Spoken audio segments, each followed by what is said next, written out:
আসসালামু আলাইকুম প্রিয় শিক্ষার্থী, আজকে আমরা ইন্টারমিডিয়েট অ্যাকাউন্টিং বই থেকে কারেন্ট লায়াবিলিটিস অ্যান্ড কন্টিজেন্সিস চলতি দায় ও অনিশ্চিত সম্ভাবনা এ অধ্যায় থেকে আমরা কিছু জিনিস শিখব এবং একটা অঙ্ক নিয়ে আলোচনা করব।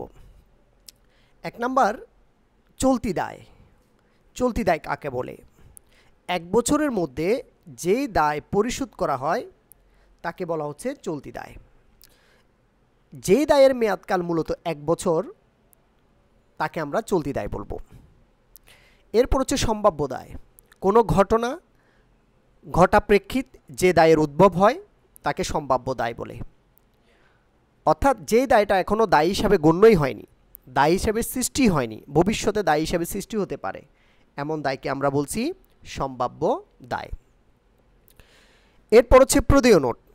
স্বল্পমেয়াদী ঋণের একটা লিখিত দলিলকে বলা হয় প্রদেয় নোট। অর্থাৎ স্বল্প সময়ের জন্য যদি লিখিত কোনো দলিল শো করে টাকা সংগ্রহ করা হয় তখন তাকে বলা হচ্ছে প্রদেয় নোট। যে লিখিত দলিলের মাধ্যমে ভবিষ্যতে একটি নির্দিষ্ট পরিমাণ অর্থ পরিশোধের জন্য কোনো পক্ষকে অঙ্গীকার করা হয় তাকে প্রদেয় নোট বলে।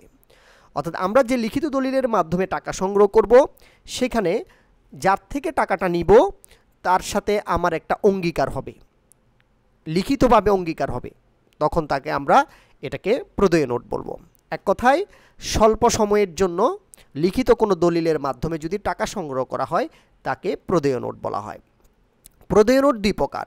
একটা হচ্ছে সুদ সমেত নোট, যেটাকে ইন্টারেস্ট বেয়ারিং নোট বলি আমরা, আর সুদবিহীন নোট নন ইন্টারেস্ট বেয়ারিং, যেখানে সুদ নেই, বাট্টা আছে, বাট্টার মাধ্যমে ঋণ সংগ্রহ করা হবে। তাহলে একটা সুদ সমেত আর একটা হচ্ছে সুদবিহীন। এই আমরা সুদ সমেত যে নোট ইস্যু করব সেটার জন্য আমাদের এই 3টা জাবেদা মাস্ট বি আমাদেরকে জানতে হবে। নাম্বার 1, নোট ইস্যু করলে ফর ইস্যুয়েন্স নোট, এটার জাবেদা। আমরা যদি নোট ইস্যু করে টাকা সংগ্রহ করি তাহলে আমাদের ক্যাশ টাকা আসবে, ক্যাশ ডেবিট হবে, আর নোটস পেবল ক্রেডিট হবে, কারণ আমাদের নোট ইস্যুর মাধ্যমে একটা দায় বৃদ্ধি পাবে, নোটস পেবল ক্রেডিট হবে। এই যে নোটস পেবল আমরা নিলাম, নোটস পেবলের মাধ্যমে যে আমরা টাকা সংগ্রহ করলাম, এটা ব্যবহার করলে আমাদেরকে একটা সুদ দিতে হবে। এই সুদটা পরিশোধের আগ পর্যন্ত বকেয়া। এটা তারিখ উল্লেখ থাকবে প্রশ্নে, ওই তারিখ অনুসারে বকেয়াটা সমন্বয় জাবেদা করব। তাহলে সুদ সমন্বয়ের জাবেদা অর্থাৎ সুদ বকেয়ার জাবেদা। আমরা জানি ব্যয় বকেয়ায় যে জাবেদা হয় ব্যয় বৃদ্ধি পায়, সাথে আমাদের দায়টাও বৃদ্ধি পায়। ঠিক একই রকম করে সুদ একটা ব্যয়, সেটা যদি বকেয়া হয় ইন্টারেস্ট এক্সপেন্স ডেবিট হবে, ইন্টারেস্ট পেবল ক্রেডিট হবে, খরচ বৃদ্ধি পাবে ডেবিট হবে, দায় বৃদ্ধি পাবে ক্রেডিট হবে। 3 নম্বর জাবেদা হচ্ছে মেয়াদপুঁতিতে সুদ সহ নোটের অর্থ পরিশোধ করব।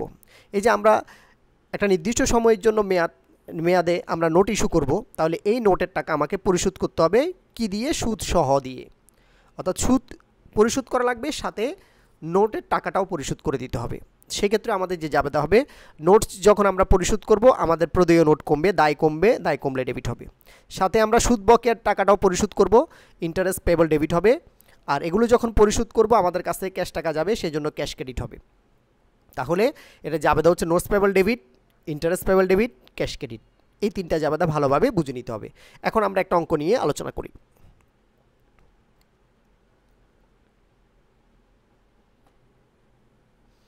প্রবলেম 1, পুষ্পিতা কোম্পানি borrowed টাকা 60,000 on November 1,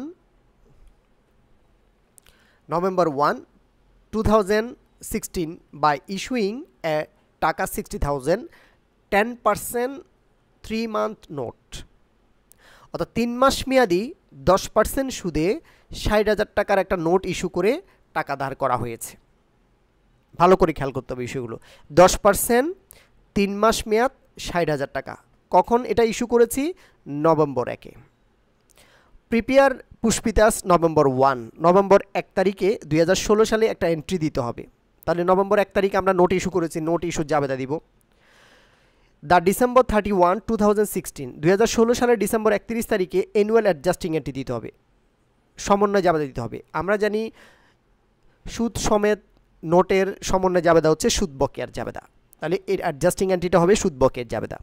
অ্যান্ড দ্য ফেব্রুয়ারি 1, 2017, অর্থাৎ 3 মাস মেয়াদ তাহলে আমরা নভেম্বরে 1 তারিখে যখন নিয়েছি, নভেম্বর ব্যবহার করব, ডিসেম্বর ব্যবহার করব, জানুয়ারি 31 পর্যন্ত আমরা ব্যবহার করব। তাহলে এই 3 মাস আমরা এটা ব্যবহার করব।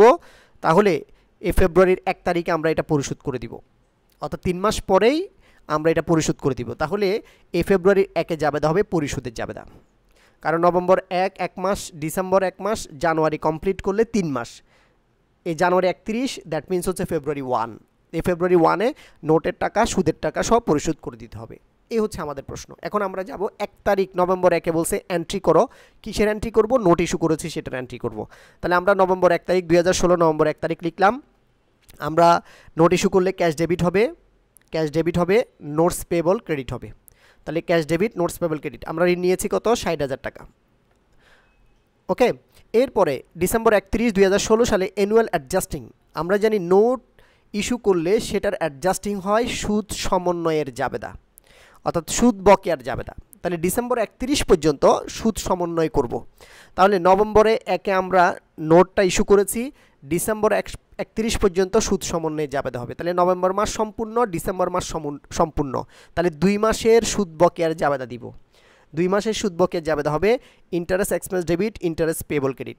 তাহলে 60,000 টাকার ঋণ, তার উপর 10%, এই 10% করলে 12 মাসে চলে গেছে, এই জন্য 12 দিয়ে ভাগ।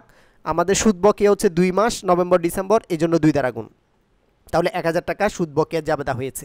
Interest expense debit, interest payable credit. এই জিনিসটা ভালোভাবে বুঝলেই সহজে করতে পারবা। 60,000 টাকা 10% করলে মনে করবা এটা 12 মাসে চলে গেছে, 12 দিয়ে ভাগ, 2 দ্বারা গুণ করে 2 মাসেরটা বের করে নিয়েছি।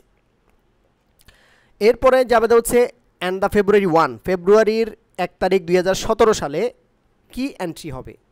নোটের মেয়াদ যখন শেষ হয়ে যাচ্ছে, তাহলে অবশ্যই নোটের টাকাটা পরিশোধ করে দিতে হবে। তাহলে ফেব্রুয়ারি 1-এ নোটের টাকা পরিশোধ করব, সুদ বকেয়ার টাকাটাও পরিশোধ করব, সাথে যদি আমাদের অন্য কোনো সুদ থাকে সেটাও আমরা পরিশোধ করতে হবে। এবার আসো, নোটস পেবল পরিশোধ করব, নোটস পেবল কমবে, দায় কমবে, ডেবিট হবে। ইন্টারেস্ট পেবল পরিশোধ করব, দায় কমবে, ডেবিট হবে। এখন কথা হচ্ছে নোট আমরা নিয়েছি কয় মাসের জন্য? 3 মাসের জন্য, নভেম্বর, ডিসেম্বর, জানুয়ারি। তো জানুয়ারির তো আমরা পরিশোধ করি নাই, আমরা 2 মাসের সুদের জাবেদা দিয়েছি সমন্বয়ের জন্য। আর 1 মাস যে পরিশোধ হয়নি, এটার জন্য আমাকে লিখতে হবে ইন্টারেস্ট এক্সপেন্স। সমন্বয় জাবেদা যেতটুকু বলছে অতটুকু সমন্বয় জাবেদা দিব, আর বাকি যদি কোনো সুদ থেকে থাকে সেটা আমরা ইন্টারেস্ট এক্সপেন্স নামে লিখব, ডিরেক্ট পরিশোধ করব আমরা, এই জন্য ইন্টারেস্ট এক্সপেন্স নামে লিখব। তো আমরা 1 মাসের টাকা পরিশোধ করি নাই, এটা ইন্টারেস্ট এক্সপেন্স নামে আমরা লিখব। এই যে জানুয়ারি মাসের টাকাটা পরিশোধ করা হয়নি, তাহলে এটাকে আমরা ইন্টারেস্ট এক্সপেন্স নামে লিখব। তাহলে 1 মাস 60,000 টাকা 10%, এটা 12 মাসে আছে, 12 দিয়ে ভাগ 1 দ্বারা গুণ করলে আমরা 1 মাসের টাকা পাচ্ছি। অথবা এখানে 2 মাসে যদি 1000 হয়, 1 মাসে কত হবে? 500 হবে। এই 500 টাকা আমরা এখানে বসাচ্ছি।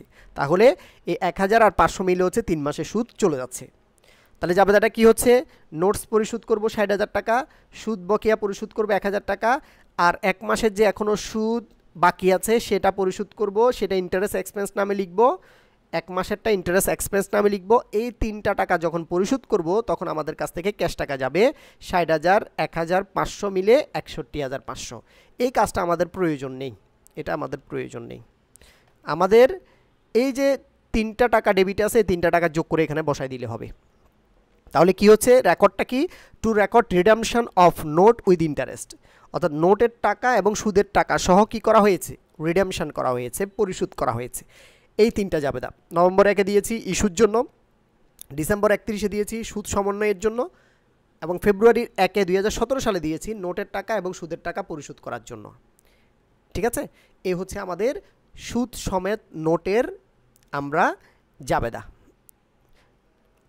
পরবর্তীতে আমরা সুদ সমেত নোটের আরেকটা অঙ্ক দেখব, এরপরে সুদবিহীন নোটের অঙ্ক দেখব। ঠিক আছে, আজকে এটুকুই। ধন্যবাদ সাথে থাকার জন্য। আসসালামু আলাইকুম ওয়া রাহমাতুল্লাহ।